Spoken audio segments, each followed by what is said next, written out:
오늘 말씀은 요한복음 14장 12절에서 17절 말씀까지 우리가 함께 보도록 하겠습니다.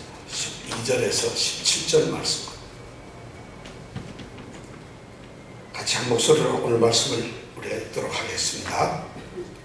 내가 진실로 진실로 너희에게 이르노니 나를 믿는 자는 나의 하는 일을 저도 할 것이요 또한 이보다 큰 것도 하리니 이는 내가 아버지께로 감이니라. 너희가 내 이름으로 무엇을 구하든지 내가 시행하리니 이는 아버지로 하여금 아들을 인하여 영광을 얻으시게 하려 함이라. 내 이름으로 무엇이든지 내게 구하면 내가 시행하리라. 너희가 나를 사랑하면 나의 계명을 지키리라. 내가 아버지께 구하겠으니 그가 또 다른 보혜사를 너희에게 주사 영원토록 너희와 함께 있게 하시리니 저는 진리의 영이라. 세상은 능히 저를 받지 못하나니 이는 저를 보지도 못하고 알지도 못함이라. 그러나 너희는 저를 아나니 저는 너희와 함께 거하시며 또 너희 속에 계시겠습니다. 아멘. 오늘 말씀은 이 세상에 어쩌면 우리 성도들에게 가장 위대한 축복의 말씀을 주님께서 이제 하시고 계십니다. 이 세상에 가장 큰 기쁨의 소식은 예수님께서 몸으로 이 세상에 오셔서 구원의 길을 여시는 겁니다. 예수님이 하나님이신데 하나님의 보좌를 버리시고 세상에 인간들을 구원하기 위해 오셨다. 바로 우리 여기 앉아 계신 우리를 위해서 구원하러 오셨다는 이 소식보다 중요한 게 어디 있겠어요? 그런데 그 예수님의 입을 통해서 예수님이 떠나시고 바로 성령께서 오신다. 성령을 보내주신다는 거죠. 우리는 이렇게 말하면 아무런 감동이 없습니다. 왜냐하면 우리가 성령을 모르기 때문에, 뭘 잘 알아서 성령을 느끼기 때문에, 그리고 성령 너무 잘 알기 때문에 그것이 시시해서가 아니라 솔직하게 말하면 몰라서 돼요. 이 말씀의 깊이와 이 말씀이 주는 감동을 우리는 전혀 모르기 때문에. 생각을 해보세요. 지금 오늘 이 자리가 어떤 자리인가 하면은 예수님께서 사랑하는 제자들과 마지막 최후 만찬을 하시면서 이제 최소한 12시간 이내에 그 예수님은 십자가에 달려 죽게 됩니다. 그 사실을 제자들에게 말씀을 하시면서 이제 내가 죽고 떠나게 된다. 떠나서 내가 십자가에 죽게 된다는 것을 말씀을 하시면서 제자들에게 아주 중요한 마지막 당부의 말씀을 하셨어요. 너무 중요한 당부의 말씀을 하고 있어요. 성령 강림주일은 이제 다음 주일이 성령 강림주일입니다. 예수님께서 부활하시고 나서 50일이 지난 다음에 제자들이 마가의 다락방에서 성령을 받습니다. 그것이 바로 성령 오순절 성령 강림절이 다음 주가 되고 지난주 25일은 목요일인가 그렇습니다. 이 캐톨릭이나 이런 구종교에서는 예수님께서 하늘로 올라가신 승천 기념일로 지킵니다. 왜냐하면 예수님은 부활하시고 40일 만에 승천을 하셨거든요. 그러니까 부활주에 4월 16일부터 계산해서 40일 되는 날이 언젠가 5월 25일이었다는 거예요. 지난주 25일. 그래서 지난주 목요일날 예수님의 승천의 기쁨을 맛보신 분들이 있을 줄 믿습니다. 정말 참 그런 절기를 이제 지키는데 오늘 이 말씀은 예수님께서 이제 십자가에 달려 죽기 위해서 제자들과 마지막 만찬을 하고 계시면서 제자들에게 지금 어쩌면 유언과 같은 어쩌면 작별의 자신의 소회를 제자들과 3년 동안 있었던 이야기를 합니다. 그 중에서 첫 번째 예수님은 하시고 싶었던 얘기가 가장 중요한 게 뭐냐면 두려워 떨고 있는, 근심하면서 동요되고 흔들리는 그 남겨진 사랑하는 제자 11명을 향해서, 아니 어쩌면 이 땅에 예수님이 없고 예수를 믿게 되는 많은 믿는 사람들을 향해서 예수님은 중요한 당부의 말씀을 하세요. 그 첫 번째 당부의 말씀이 뭐냐면 나는 너희들을 버려두고 그냥 가는 걸 아니라는 거예요.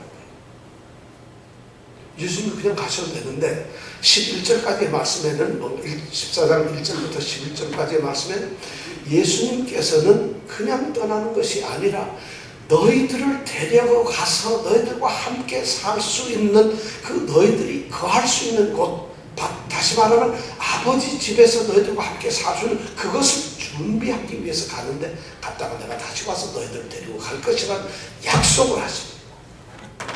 이런 약속을 듣는데 여러분들은 제자들이 기뻤을까요? 안 기뻤을까요? 제자들이 그 예수님께서 내가 너희들이 있어야 할 곳, 아버지 하나님의 집 안에 너희들이 살 곳을 내가 예비하러 가겠다. 그래서 너희들 데리고 가겠다 하는 약속을 하는데 11명 제자 중에서 밥 먹으면서 이런 사람이 있었을까요? 예수님 골 때문에 무슨 골치 아픈 얘기를 하는 거야, 이런 말을 하는 사람이 있었을까요? 그 순간에 예수님의 그 축복의 말씀을 들으면서 제가 보기엔 감격은 못했다 할더라도 눈이 동그래져가지고 무슨 말일까, 이게 무슨 의미일까 하는 그런 생각은 적어도 있었을 거라는 생각이 듭니다. 그렇다면 여러분, 우리가 지금 그 말씀을 지금 읽는데 아무렇지도 않다면 우리가 잘못됐거나 예수님 말씀이 잘못됐거나 둘 중에 하나예요. 뭐가 잘못됐을 것 같아요? 우리가 잘못됐어요. 이런 복된 이것만큼 큰 복음이 어디 있어요? 이 말씀은 다시 말해서 십자가에 돌아가심으로 말미암아 예수님께서 영원한 천국에 살 수 있는 그러한 집을 십자가의 길을 통해서 만드신다는 것이죠. 그리고 그 영원한 집, 그것이 바로 영원한 생명을 사는 천국인데 거기에 가는 길이 누구냐? 나라는 예수님 자신이라. 자신을 통해서 그 길을 간다는 것을 지금 얘기를 제자들에게 하고 있어요. 이런 첫 번째 지금 메시지를 주고 있는 거예요. 두려워 떨지 말라. 너희들 내가 가는 게 아니야. 너희들 위해서 지금 너무 좋은 일을 하고 있는 것이다. 너희들 잠시만 기다려. 너희들 이 땅에서 열심히 살면 나를 믿으면 그런 길을 얻게 된다는 것을 말씀하셨어요. 그리고 두 번째 예수님이 하셨던 게 12절부터 나오는 말씀 뭐냐? 예수님을 떠나시는데 그냥 예수님이 가시는 것이 아니라 내가 가면 너희들 뭐 할래? 놀래? 갈릴리에 가서 고기 잡을래? 아니면 마태는 도로 세관에 앉아서 세금 걷는 세리가 될 것인가? 아니면 사랑하는 여자들은 다시 또 어디 살림살이에 들어갈 것인가? 너희들이 도대체 그러면 이 자리에 내가 떠나고 난 다음에 너희들이 할 수 있는 일이 무엇인가? 그것을 예수님께서는 생각을 하시면서 오늘 12절에 보니까 아주 중요한 말, 내가 진실로 너희에게 이르노니 나를 믿는 자는 나의 하는 일을 그 사람이 하는 것이다. 예수님께서 이 땅에서 하셨던 일, 물론 예수님은 구원의 사역을 하셨고 하나님 나라를 세우시는 일, 그 하나님 나라에 들어가는 구원의 복음을 세상에 선포하고 알리고 가르치는 일이었는데 그 일을 예수님은 하시고 십자가에 돌아갔어요. 그리고 그 일은 그냥 끝나는 것이 아니고 거기서 멈춰지는 것이 아니라 바로 남아있는 살아가는 제자들을 통해서, 예수를 따르고 믿었던 제자들을 통해서 그 일이 계승되고 위임되고 그들에 의해서 구원의 사역이 이루어질 것이라는 약속을 하죠. 다시 쉬운 말로 하면 예수님은 사랑하는 사람들에게 위대한 미션을 주시고 사명을, 임무를 주시고 어떤 타스크를 주시는 건데 이것을 가지고 너희들이 살라고 말씀을 하십니다. 그런데 그런 일을 하려면 제자들이 들었을 때 무척 당황스러울 겁니다. 아니 예수님은 하나님의 아들이라서 기적도 행하시고 무리도 걸으시고 5,000명도 먹이시고 죽은 자도 살리시고 못 보셨다 보게 하고 능력이 있지만 우리는 할 수가 없잖아요. 우리는 하나님의 복음을 어떻게 해줘요? 그리고 우리가 3년 예수님을 따라다녔지만 우리는 하나님 나라의 복음에 대해서 사실 별로 마음이 나는 것도 없어요. 사실 또 그리고 다 잊어버렸어요. 왜냐하면 예수님 말씀할 때 우리는 어디 가면 돈 생길까 이런 생각했어요. 예수님께서 기적을 행할 때 우리는 이거 예수님 기적 행하나 안 하나 두고 보자 의심도 했어요. 그럼 예수님 따라다니면서 건성으로 따라다녔기 때문에 어쩌면 예수님 따라다니면서 심각하지 않았기 때문에 우리는 예수님에 대해서 완전한 지식을 가질 수 없는데 그런 우리에게 예수님께서 우리에게 자신이 하던 일, 어쩌면 미완해 계속 완성되어야 될 그 일을 우리에게 맡기신다면 우리가 어떻게 할 건가요? 아마 그런 마음이 생겼을 거예요. 여러분 누가 예를 들어서 어떤 분들로 당신 오늘 하루만 대통령 한번 해보세요. 그러면 어떻게 했어요? 아유 저 같으면 대통령 해보세요 하면 할 것 같아요. 그리고는 뭐 할 것 같아요? 여러분 대통령 하라면 뭐 할 것 같아요? 저는 그냥 백악관에 가서 가만 살다가 올라가 하루만 아무것도 안 하고 가서 가만히 구경만 하고 그것만 해도 바쁠 것 같아요. 그런데 바로 주님께서 하시던 일을 너희들에게 내가 하던 일을 너희의 임무로 주겠다는 거예요. 그러니까 제자들은 당황할 수밖에 없죠. 감당할 수 없는 은혜지만은 또한 감당할 수 없는 일이라는 것입니다. 그런데 하나님 뭘 약속하세요? 예수님께서 기도를 약속하세요. 뭐라고? 기도의 응답을 약속해요. 너희가 내 이름으로 무엇을 구하든지 내게 구하기만 한다면 내가 그들을 시행해 줄 것이라는 것이에요. 하나님의 복음을 위해서, 하나님 나라를 위해서, 구원의 사역을 위해서 믿는 자들이 예수님 이름으로 이것을 구하겠습니다, 이것을 기도합니다 하면 예수님께서 반드시 그대로 해주겠다는 거예요. 다시 말해서 너희 손에 맡기는 것이 아니라, 너희들 혼자서 하도록 두는 것이 아니라, 내가 기도할 때마다 너희들이 나에게 구하고 내게 요청하고 내게 말하고 나한테 뭘 해달라고 할 때마다 내가 다 내 이름으로 구하기만 하면 해주겠다는 것이죠. 떠나신다는 것이 그럼 무슨 같이 못 본다는 것밖에. 예수님께서 다 들으시고 한다면 예수님의 일을 우리가 예수님께 기도함으로써 다 들을 수 있다. 이것이 바로 14장까지의 말씀, 4절까지의 말씀, 14절에 그렇게 됩니다. 내 이름으로 무엇이든지 내게 구하면 내가 시행하리라.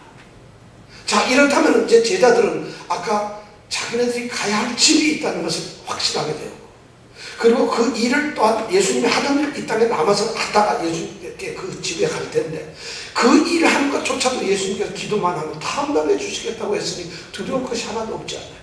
그럼 이렇게 큰 위로가 어디 있겠습니까? 그런데 예수님께서는 거기에서 약속을 멈추시지 않았다는 것이죠. 더 이번에는 더 엄청난 약속을 하세요.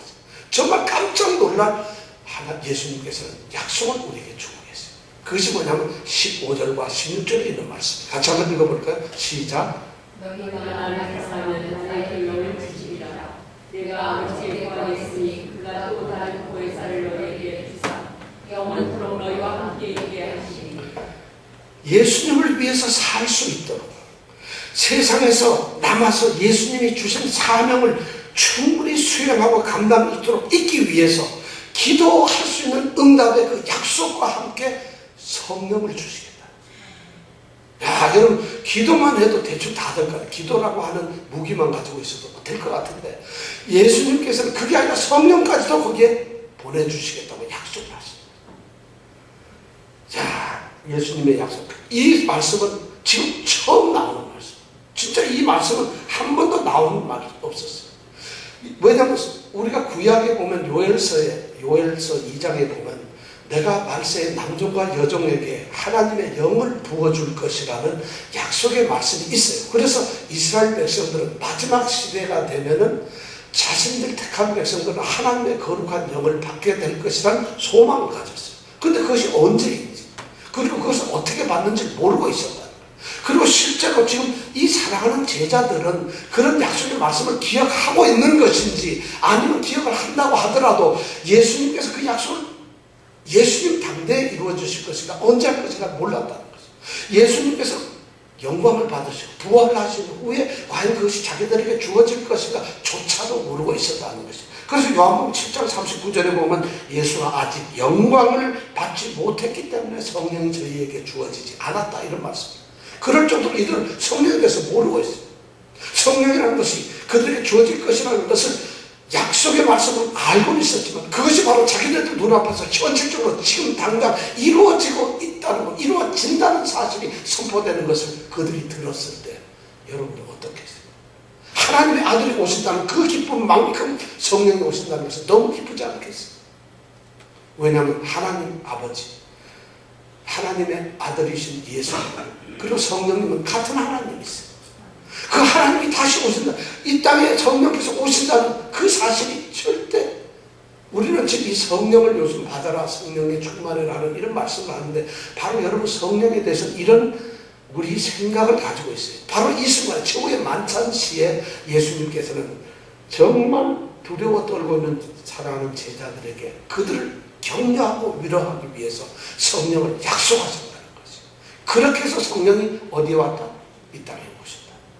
그럼 성령이 그전에는 안 왔나요? 성령이 안 계셨다는, 성령은 창세전서부터 이미 창조할 때 성령께서 계셨어요. 역사도 하셨어요. 그러나 공식적으로 이제 이 땅에 믿는 자들에게 파송되어서 보내지는 시점이 바로 이 예수님의 선언인 거죠. 그래서 우리는 이것을 성령에 대한 첫 번째 약속이라고 말씀을 할 수 있습니다.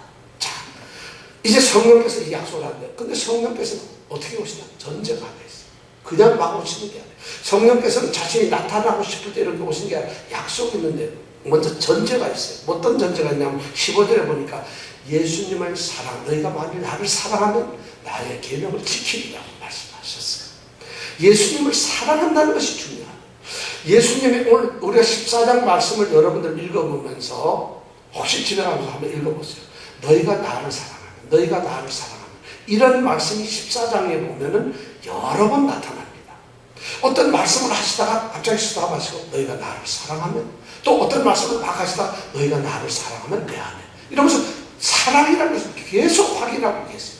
그런데 이런 사랑을 확인하기 전에 예수님께서는 13장 34절 35절에 이미 먼저 내게 너희를 서로 사랑하라고 새로운 계명을 주셨어요. 너희들이 내가 너희를 사랑하는 것처럼 너희가 서로 사랑하라는 거예요. 너희가 서로 사랑하라는 거예요. 제자들이 이 땅에서 믿는 사람들이 서로 사랑하라고 하는 그 계명을 예수님이 먼저 주셨어요. 그런데 너희가 사랑하라는 계명을 주신 예수님이 이제는 너희 사랑이 아니라 나를 사랑하라는 예수 사랑에 대한 새로운 말씀을 계속하고 계신다. 왜 그랬을까요? 예수님의 사랑, 예수님을 향한 사랑이 있는 자만이 예수님의 말씀을 순종할 수가 있기 때문입니다. 예수님을 믿는 자는 누구냐? 예수님을 사랑하는 자이기 때문입니다. 예수님을 믿는다는 것은 바로 예수님을 사랑하는 것이기 때문입니다. 여러분, 그러니까 예수님을 사랑해야만 믿을 수 있고, 그래야만 예수님이 맡기신 하나님의 일을 할 수 있다는 거예요. 사랑하지 않는 자는 결코 예수님의 일을 할 수 없어요. 예수님의 말을 들을 수가 없어요. 그렇다면 여러분들 예수님 사랑하세요? 예수님 사랑한다는 게 뭘까요? 나 예수님 오늘 예수님 사랑해서 나 교회 나왔어요. 나 예수님 너무 사랑하기 때문에 오늘 같은 날 딴 데 안 가고 교회를 나왔잖아요. 예수님 저 사랑해요. 여러분, 예수님 사랑은 그런 것이 아니에요. 너희가 나를 사랑하면, 예수님께서 그렇게 말할 때 너희가 나를 사랑한다는 건, 나는 다른 사람처럼 다른 데 안 갔습니다. 예수님이 더 좋아서 땅에 예배당에 왔습니다. 예배합니다. 이런 개념이 아니라는 것이에요. 우리는 사랑이라는 것은, 사랑 이러면 어떤 감정적인 것을 생각해요.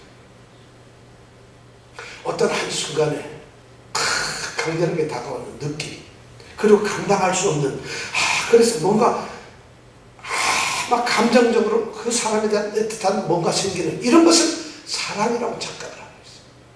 그건 예수님께서 너희가 나를 사랑하면 하는 이 말씀 가운데 그런 순간의 감정적 충동에 의해서 금방 변해지고 금방 삐지고 금방 왔다 갔다 할 그런 감정의 흐름으로써 예수님을 사랑한다는 그런 의미를 말씀하시는 건 결코 아닙니다. 여러분, 너희가 나를 사랑하면, 이 말을 들을 때 여러분, 제가 보기에는 이 말 하나만 잘 지키면 이 세상에서 여러분 무조건 승리합니다. 무조건 모든 일에서 이길 수가 있어요. 왜냐하면 예수님을 사랑하는 사람은 예수님께서 기도도 응답해 주시고 성령께서도 주신다고 하셨으니까요. 그런데 예수님을 사랑하기 쉽지 않아요. 사실은 감정을 가지고 순간적으로 충동되어서 금방 변질되고 금방 달라지면서 금방 막 변화무쌍한 걸, 그런 감정, 그런 주체를 가지고 나 예수님 사랑해 하고 눈물 막 흘리고 손 흔들고 이런 건 사랑이 아닙니다.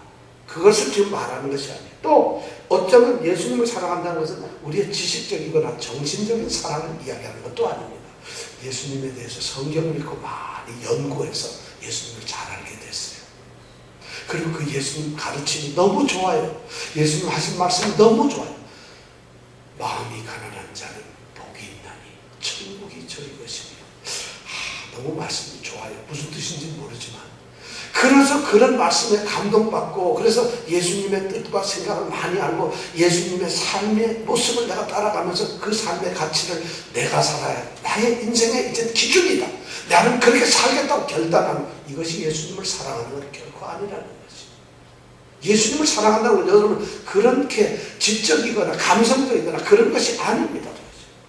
그럼 예수님을 사랑하는데, 예수님께서 지금 제자들을 향해서 마지막으로 얘기하면서 사역과 기도와 성령의 약속을 하시는 그 사랑이란 도대체 어떤 것이겠어요? 예수님을 무조건 예수님 그분을 그냥 받아들이는 것이. 그리고 예수님 그분을 아는 것이. 그리고 예수님 그분과 계속 사귀고 나누는 것이. 그리고 예수님 그분을 향해서 나의 모든 것을 헌신하는 것이. 여러분 이것이 예수님을 사랑하는 것이. 우리가 사랑에 빠지면 말이죠. 세상이 안 보여요. 어떻게 해야 될지 정신을 못 차려요.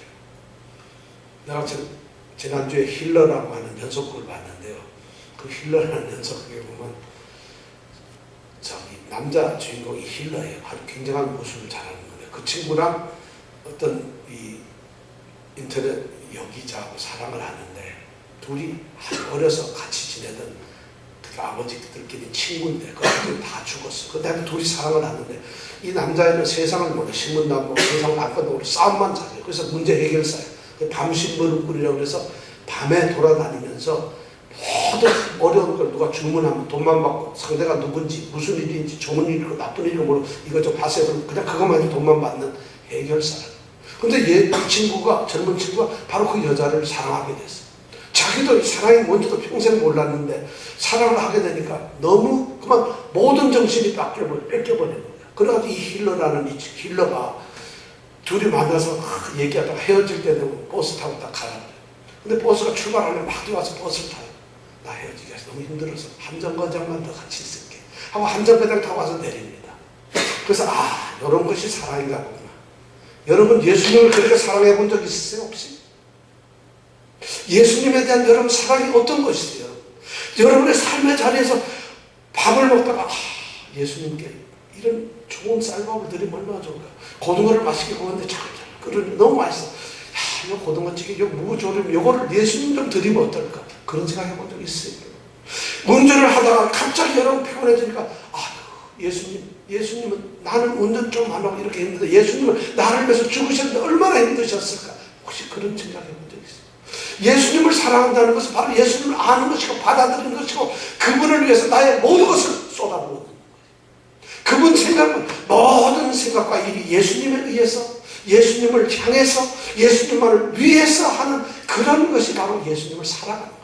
주님께서 여기에서 너희가 나를 사랑하면 이 말씀을 하실 때 그 사랑이란 주님은 그것을 기대하고 있다는 거죠. 그런 사랑을 원하신다.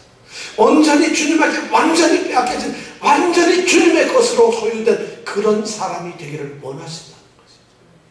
그런 사랑을 했을 때 비로소 기도의 응답과 성령을 주신다는 거죠. 그런데 우리는 그러지는 그냥 그런 사람 근처에 안 가면서 예수님만 일방적 사랑을 해. 우리는 아무것도 아닌데 자신만 괜히 우리를 위해서 죽고 십자가에서 죽고 고통당하고 우리를 위해서 지금도 뭘 하려고 애를 쓰시는 예수님 불쌍해 죽겠어. 그리고 너희들 나를 사랑하라. 내가 너희를 사랑한 것이 서로 사랑하고 사랑하라고 얘기를 하는데 우리는 그 사랑이 안 되는 거지. 바로 이러한 사랑이 전제가 될 때 성령께서 오시다는 거죠. 그런 사람, 예수를 사랑하는 그런 사람에게 성령이 주어지셨다는 거죠.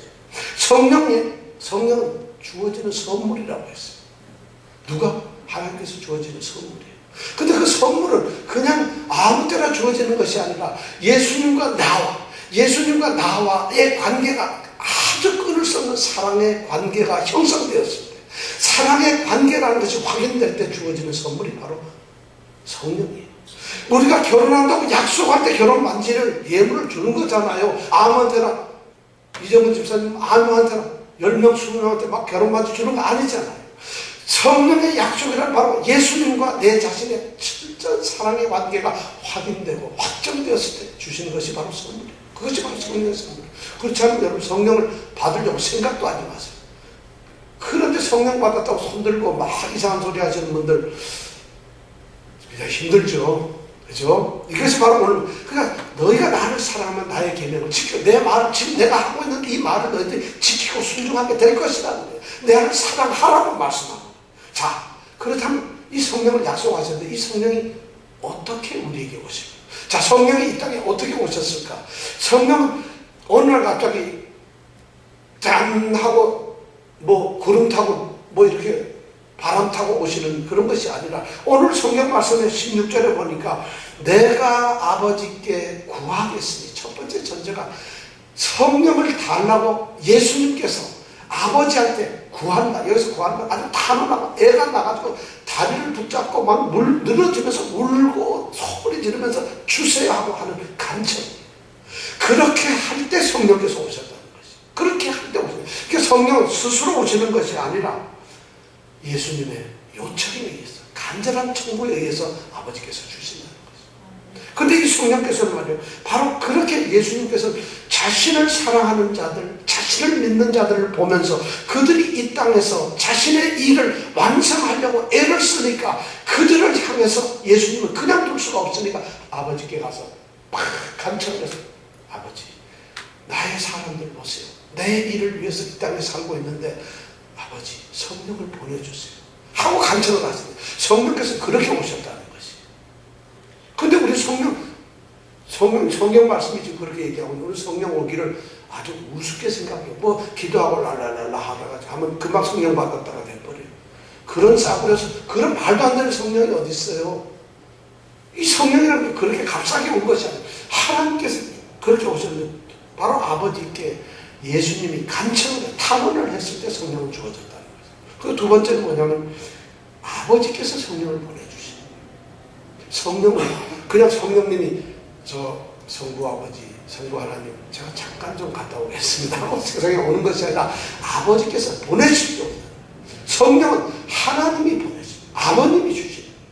그러니까 뭐 어디 능력 있는 종이 무슨 성령 받으라고 능력 팍 이래가지고 그러니까 성령이 오신 게 아니라는 거죠. 아버지께서 보내셨을 때 비로소 성령이 온다는 것이에요.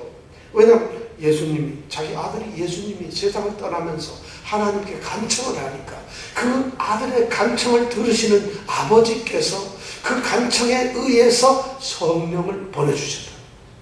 자, 그럼 성령은 누구로부터 왔을까요? 아버지로부터 왔다. 그런데 여기에 문제가 생겼어요. 우리 기독교 역사에 보면은 아주 중요한 심각한 문제가 하나 생겼어요. 이건 한번 신학적인 문제인데, 자, 성령은 아버지로부터 오는 것인가? 아니면 아버지와 아들 모두로부터 오는 것인가? 어떨 것 같아요? 내가 아버지께 구하겠으니 저가 또 다른 보혜사를 너에게 주사 영원토록 너희와 함께 있게 하신다. 자, 그럼 성령을 보내시는 건 아버지가 보내시는 건가요? 아니면 아버지와 내가 보내는 건가요? 내가 너에게 보내는 거 아버지께서 보내는 것인가? 성령은 아버지께로부터 오는 것인가? 아니면 아버지와 아들 모두로부터 오는 것인가? 이 문제가 기독교 역사에 보면 얼마나 아주 정말 피 터지는 싸움이었어요. 그렇게 해서 1054년도에 이 교회가 반으로 나눠집니다. 이 문제 하나 때문에 아버지께로부터만 오느냐 아니면 아버지와 아들로부터 동시에 오느냐 이것 때문에 싸우는 거예요. 그래서 우리가 잘 아는 동방정교회는 이스턴 오소독스 처치라고 하는데 우리 그리스 정교, 동방정교 그리스를 중심으로 동쪽에 있는 많은 교회들이 동방정교회라고 하는데 여기는 아버지께로만 성령이 나온다고 이렇게 주장을 하고 있어요. 이 성경 말씀에 근거해서. 근데 서방 로마, 웨스턴 로만 처치는 이 서방 종교들은 로마, 이탈리아 로마를 중심으로 서쪽에 있는 서유럽과 모든 유럽의 국가들은 성령은 아버지와 아들 모두로부터 나온다. 이렇게 주장을 하는 거예요. 자, 이 말씀을 여러분들은 어떻게 생각하시겠어요? 여러분들은 지금 어디에 계시죠? 근데 사실은 양쪽 주장이 좀 헷갈릴 수가 있어요. 성경에 보면 이 성령을 보내신다는 말씀 요한복음에만 나오는데 14장 16절 오늘 읽은 말씀에 보면 그가 또 다른 보혜사를 너에게 주사 해서 아버지께서 보내신다는 말씀을 기록이 되어 있어요. 그리고 14장 26절에 가면 또 아버지께서 내 이름으로 보내실 성령이라 해서 아버지께서 성령을 보내신다고 기록이 되어 있어요. 그런데 15장에 넘어가서 15장 26절에 가면 내가 아버지께로서 너희에게 보낼 보혜사 내가 보낸다고 되어 있어요. 그 다음에 16장 7절 다 요한복음에 거기 보면 내가 그를 너희에게 보내리니 이렇게 되어 있어요. 자, 그럼 여러분 누가 보내는 거예요? 다수결로 정할까요? 자, 이런 문제 때문에 교회가 1554년대 동방정교회, 지금도 우리가 이 캐톨릭이 나눠진 것이죠. 그래서 서방교회에서 캐톨릭에서 우리가 1527년 종교개혁으로 프로테스탄트가 나오는 거죠. 그때 교회가 그렇게 갈라진 건데, 자, 동방교회는 성령은 아버지께로만 온다고 생각을 했어요. 그래서 아들과 성령은 다르다는 것이에요. 하나님의 일을 하기 위해서 아들이 하는 사역과 성령이 하는 사역이 다른데, 아들이 이 땅에 오셔서 33년간 계시면서 했던 사역은 아들이 십자가에 달려 죽으시면 아버지께로 돌아가면 끝이 났다는 거죠. 그리고는 성령께서 오셔가지고 다른 인격들, 왜냐하면 또 다른 보혜사니까 다른 인격체로 와서 성령께서 하신다. 그러니까 이 성령은 아버지께서 아들도 보내셨고 성령도 보내시는 것처럼 성령은 전혀 다른 일을 하는. 그러니까 성령은 아버지한테로만 오지 아들하고 관계없다는 것이죠. 이렇게 되면 이제 문제가 하나 생겨요. 이게 동방교회의 생각이에요. 동방정교에서는 그런 게 무슨 문제가 생기냐면, 자, 그러면 아들 예수 그리스도는 바로 성령을 통해서 우리 가운데 역사를 하세요. 그럼 성령과 아들의 관계는 도대체 뭐가 될까요? 만약 성령은 예수님하고 관계없이 자신의 일을 독자적으로 하시는 분이라면 예수님께서 성령을 의해서 예수님이 주시는 영적인 은혜와 성령이 주시는 영적 은혜는 다를 수밖에 없다는 거죠. 그러면 예수님과 분리된 또 다른 성령 영성이 있을 수가 있다는 것이죠. 그렇지 않습니까? 성령과 예수님은 서로 구분이 되고 나누어지는 것이니까. 자, 그렇게 되면 예수님은 떠나시고 성령이라는 거죠. 예수님이 떠난 다음에 그 다음에 오는 보혜사라는 거죠. 전혀 다르다는 거죠. 이런 생각을. 그러니까 예수님이 없어도 되는 그런 성령을 얘기합니다. 이것이 잘못 이해가 되면 뭐냐면 우리가 그리스도가 없는 신비주의에 빠져요. 성령만 생각하다 보니까 예수가 필요 없어요. 예수님 그리스도가 없는 성령만 있어서 성령의 주, 이런 것이 바로 신비주의에 나타나는 결과들이에요. 그래서 오늘날 오순절 계통의 교회들이 이런 쪽에 가 있는 거예요. 사실 예수님의 말씀, 예수님의 아들보다도 성령이 우선돼요. 지금은 성령의 시대라는 거죠. 지금은 성령의 시대가 아님에도 불구하고, 성령의 시대라고 말할 수 없음에도 불구하고 그들은 그렇게 이야기를 하고 있다는 것이죠. 그런데 서방교회는 그렇게 얘기를 안 합니다. 이 서방 로만 처치에서는 아버지와 아들 모두로부터 나와요. 아버지는 아들을 낳으셨고 그 다음에 아버지와 아들은 함께 성령을 내뿜어 주셨다, 보내셨다, 이렇게 얘기를 합니다. 물론 아버지가 우선권을 가지고 있지만 아들과 성령은 나눠질 수가 없는 것입니다. 아버지와 아들이 하나이듯이 아들과 성령도 하나라는 것이 나눌 수가 없다는 거죠. 그러니까 성령께서 예를 들어서 사역을 하는데 아버지는 좀 영광을 안 돌리고 아들만 영광을 돌리는 이런 일은 있을 수가 없다는 것이죠. 왜냐하면 아버지와 아들은 한 분이시기 때문에. 이 말은 다시 말해서 뭐냐면 성령께서 아들이 예수를 받아들이지 않은 사람들에게도 들어가서 성령이 역사할 수가 있다는 얘기예요. 거꾸로 아들은 받아들였는데 성령은 안 받아들일 수도 있다는 이야기가 나올 수가 있어요. 오늘날 그런 일들이 너무 비일비재하게 나온다.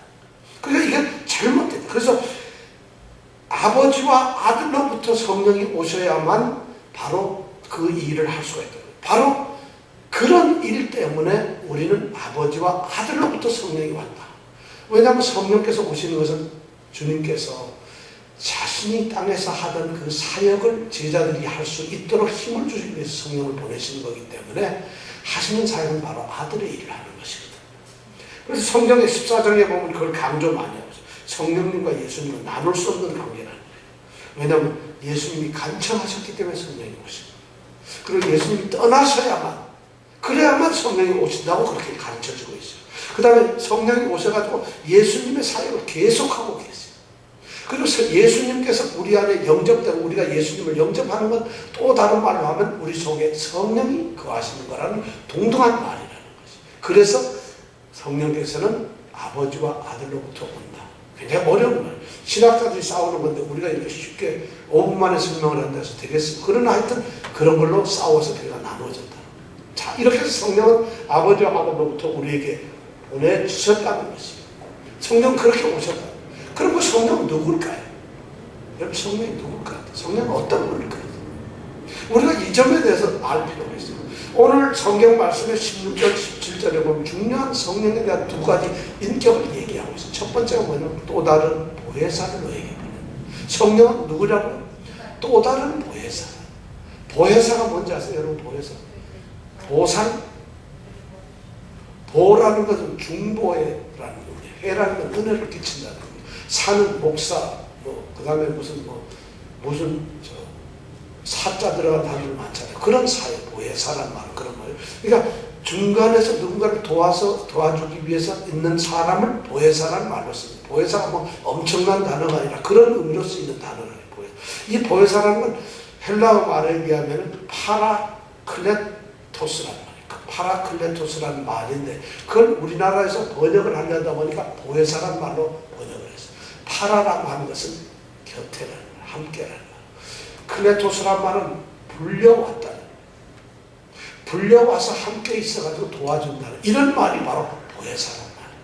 자, 이 말이 그 당시에 예수님 당시에 이때 로마에서 쓰여질 때는 어떻게 쓰냐면 법정에서 어떤 피고인이 자기를 변호하고 이런 게 힘들잖아요. 그럴 때 자기를 대신해서 변호해 주거나 자기를 위해서 도와주는 조력자로서 법정 조력자, 변호사로서의 일을 하는 사람을 파라클레토스라고 했어요. 보혜사라고 했어요. 그런데 이것이 성경에 쓰이면서부터는 성경에서 이 말을 어떻게 번역을 해야 좋을지 몰라. 주님께서 이것이 뭐라고 딱 좀 해주면 좋겠는데 또 다른 보혜사를 너에게 주사 영원토 너희와 함께 있게 하시니. 보혜사를 보내줬는데 이 보혜사가 무슨 일을 할 거라는 얘기를 별로 안 하고 있어요. 그러다 보니까 성경은 막 상담자, 조력자, 위로자, 변호자, 격려자, 무슨 이런 말로 여러 말로 영어 성경 보면 전부 해석이 다 카운셀러, 헬퍼, 어드바이서 이렇게 별 말로 번역이 다 되고 있어요. 우리나라는 다행스럽게 보혜사를 하나로 통일을 했는데 자, 이 말씀의 의미는 또 다른 보혜사를 보낸다는 것은 성령은 누구시냐? 우리를 돕기 위해서 예수님께서 보내주신, 하나님께서 보내주신 우리 옆에 계시는 분, 이런 분이 바로 성령이라. 그러니까 성령을 여러분, 다른 이상 우리를 돕기 위해서 오셨구나. 우리가 이 땅에서 우리 사역을 감당할 수 있게 오셨구나 하는 거죠. 근데 여기서 중요한 그런 것이 보혜사인데, 여기에 중요한 것은 또 다른 보혜사를 너에게 보내겠다. 또 다른이란 이 말에 아주 매력이 있어요. 또 다른 변호사. 자, 보혜사를 보내는데 또 다른 보혜사를 보냈어요. 이 말을 가만히 생각해보면 이미 보혜사가 있는데 또 다른 보혜사를 보낸다는 것, 이런 의미잖아요. 또 다른 보혜사를 보낸다는 것. 그럼 이 보혜사가 있어요 지금. 그런데 이 보혜사 왜 또 다른 보혜사를 보낸다는 것? 그럼 있는 보혜사는 누구겠어요? 예수님이 계세요. 있는 보혜사는 예수님 대신에 또 다른 보혜사를 보내주시죠. 그러니까 예수님은 보혜사로서 계셨는데 자신이 아버지로부터 또 다른 자신과 같은 보혜사를 보낸다는 이런 말이에요. 이 말은. 그러니까 성령께서 그렇게 보낸다는 것이죠. 이것이 바로 예수님 자신이 보혜사라는 것이에요. 우리가 그러니까 보혜사 그러면 성령만 생각하면 천만이면 예수님 자신이 보혜사다. 그런데 그 예수님이 보내시는데 여기서 또 다르다는 말. 이 다르다는 말은 종류나 능력이나 특성이나 성격이 완전히 전혀 그런 다른 게 아니에요. 똑같은 성격, 똑같은 속성, 똑같은 그런 것을 가지고 있는 것 중에 하나, 또 다른 거라는 거죠. 완전히 서로 이질적인 것이 다르다는 이런 의미를, 헬라에서는 이 다르다는 의미가 두 가지였어요. 단어가 달라요. 서로 속성이 다른 것을 얘기하는 게 아니라 속성이 다른 이런 것으로 또 다른 이런 의미로 여기서 쓰인 게 아니라 이 아가스가 말은, 알론이라는 말은 속성도 다 똑같은데 그거와 같다는 거예요. 그러니까 다르면서도 똑같다는 이런 논리. 그러니까 말이 이게 뭐냐면 여기에서 삼위일체가 나와요. 성령과 아들이 같다는 것이죠.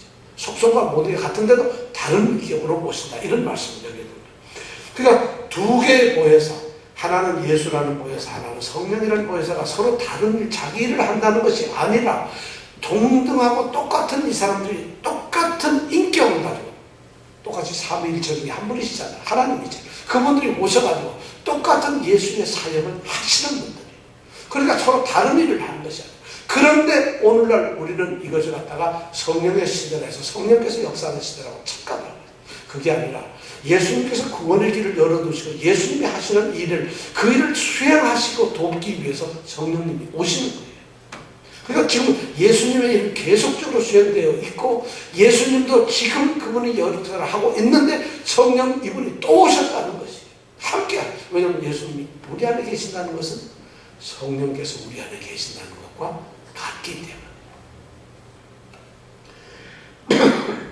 자, 그런데 그 다음 17절에 보면 저는 진리의 영이라고 되어 있어요.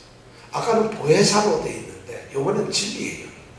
그러니까 성령께서는 지금 이름은 사용이 안 되고 있고 그 특성으로서 인격체로서 또 다른 보혜사, 그 다음에 이번에는 진리의 영이라. 진리의 영이란 진리를 가지고서 진리, 하나님의 진리, 예수 그리스도께서 선포하셨던 그 구원의 진리를 드러내고 밝혀주고 그것을 이 땅에서 계속 전해주시는 그런 일을 하시는 영으로서 진리의 영이라는 말씀입니다.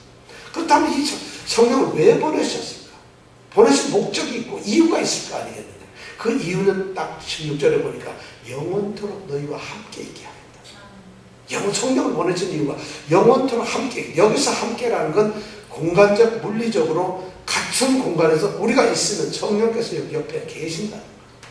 그러니까 존재가 성령께서는, 그러니까 예수님이 떠나시면서 그냥 우리만 제자들만 남겨두는 것이 아니라 제자들의 옆에다가 함께 성령을 보내놓으시다. 그러면 우리는 혼자가 아니고 누구랑? 성령과 함께 있는 것이. 이것이 바로 16절에 나와 있는 영원토록 너희와 함께 있게 하신다는 것이죠. 자, 그런데 함께만 계시면 뭐하겠어요? 바로 17절에 보면은 너희는 저를 아나니 저는 너희와 함께 거하시며 또 너희 속에 계시겠습니다. 이렇게 말씀하는 거죠. 한번 17절 한번 읽어볼까요? 시작. 저는 진리의 영이라 세상은 능히 저를 받지 못하나니 이는 저를 보지도 못하고 알지도 못합니다. 그러나 너희는 저를 아나니 저는 너희와 함께 거하시며 또 너희 속에 계시겠습니다. 세상은 속임수와 하나님의 영이 없어요. 성령님께서 알지도 못하고 보지도 못하고 듣지도 못하고 전혀 받을 수 없어요. 그런데 믿는 자들, 예수를 사랑하는 자들 성령을 알고 있어요. 알고 있기 때문에 그런 성령께서 있으는 거예요. 여기서 함께 거한다는 것은 파라라는 말로서 뭐냐면 옆에라는 이런 존재적인 의미가 아니라 관계적인, 파라라는 것은 서로 교제를 한다는 거죠. 멀리 떨어지는 바로 옆에 있다는 의미가 공간적으로 옆에 있다는 게 아니라 서로 교제를 하는 가까운 사이라는 거예요. 이런 의미로서 함께 거하는 거죠. 그리고 속에 있다는 것은 그분과 내가 하나가 되었다. 바로 성령께서는 예수님께서 아버지를 통해서 보내주시는데 우리와 영원토록 함께 옆에 계시면서 우리와 끊임없이 교통을 하시는, 성령의 교통을 하면서 그러면서 성령 우리 속에서 하나가 되어 계신다.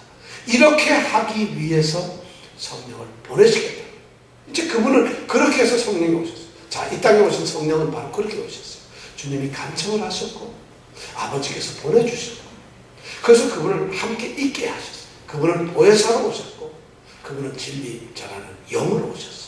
그 성령께서 우리와 함께 있다는 것을 약속을 하시니까 제자들 보고 이제 두려워하지 말라는 거죠. 너희들에게 확실히 너희들이 일을 할 수 있도록 도우시는 나와 똑같은 보혜사가 좀 너희들에게 주어지고 있다는 것을 얘기해요. 내가 떠나는 것이 나만 떠나서 없어진 게 아니라 나도 영원히 너희와 함께 있지만은 또 다른 보혜사의 성령까지도 너희와 함께 있다는 말씀이라는 거죠. 자, 그럼 여러분 곱빼기로 먹는 게 좀 낫지 않겠어요?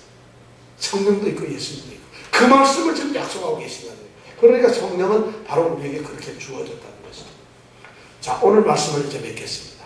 하나님의 일을 하시기 위해서 예수님이 하셨던 일을 우리 제자들에게 맡기셨어요. 근데 제자들이 그 일을 이제 감당해야 되는데 그들을 감당할 수 있도록 기도의 응답, 기도의 능력을 주셨죠. 기도라고 하는 큰 도구를 주셨잖아요. 근데 거기에 못지않게 주님께서는 또 다른 선물을 주셨어요. 그게 뭐냐? 바로 성령이라는 보혜사를 주셨어요. 여러분, 그러면 예수를 사랑한다는 것은 예수를 믿는 것입니다. 예수를 믿는다는 것은 예수님의 보내신 성령과 함께 있다는 것입니다. 그러니까 성령을 받았다. 나 성령, 어떤 분들은 나 방언 못해서 성령 안 받았어요. 또 이 중에 그러면 성령 같이 있는 분 아무도 없잖아요. 성령이 착각을 합니다. 예수를 사랑하는 사람, 예수를 믿는 사람은 성령과 함께 가요. 성령과 교통하는 사람. 그리고 성령이 우리 안에 가. 그렇기 때문에 우리는 이 땅에서 성령과 함께 일을 하는 거예요. 그렇게 능력 있는 사람이 된다는 것이죠. 이 놀라운 은혜가 우리에게 있기를 원합니다. 자, 우리 함께 기도하겠습니다. 성도의 삶은 바로 예수님께 기도할 수 있는 삶이에요. 그리고 성도의 삶은 바로 그 성령님과 또 함께 살아가는 삶이에요. 오늘 예수님께서 두려워하는 제자들이 하셨던 말씀이 핵심이 바로 이거예요. 너희들 결코 혼자가 아니라는 것이고, 너희들이 할 일 없이 버려진 것이 아니라는 것이고, 너희들이 내 일을 할 때 기도할 수 있고 성령께서 도와주시는데 너희들 두려움 없이 일을 할 수 있다는 것이고, 너희들 무엇이든지 할 수가 있다는 것을 예수님께서는 보장하고 계시는 거예요. 바로 그 존재가 누구냐? 예수님을 사랑하는 자들, 예수님을 믿는 자들. 우리는 바로 이 땅에서 그러한 존재로 예수님께 부르심을 받았습니다. 그런 존재로 우리는 이 땅에 태어났습니다. 예수 믿는 자들, 우리가 신앙인이라고 성도라고 하는 것이 어떤 존재인가를 여러분 아시기 바랍니다. 정말 단순한 사람들이 아니에요. 여러분 기도의 무기 한번 써보셨나요? 기도의 무기 어떻게 써보셨나요? 여러분 성령의 도움을 한번 받아보셨나요? 어떻게 받아보셨나요? 방언하면 능력이 생기나요? 성령이 임했다는 은사의 모습이 방언이지 방언이 은사가 아니잖아요. 우리가 지금 그런 기도와 성령의 이 도움과 조력을 받고 살아가는 정말 하나님께서 택하신 위대한 힘을 가진 성도라는 것이, 이 은혜가 우리에게 있기를 원합니다. 주님, 정말 그렇게 살고 싶습니다. 우리에게 그 놀라운 그 신분 회복, 그 정체성을 우리가 찾게 하여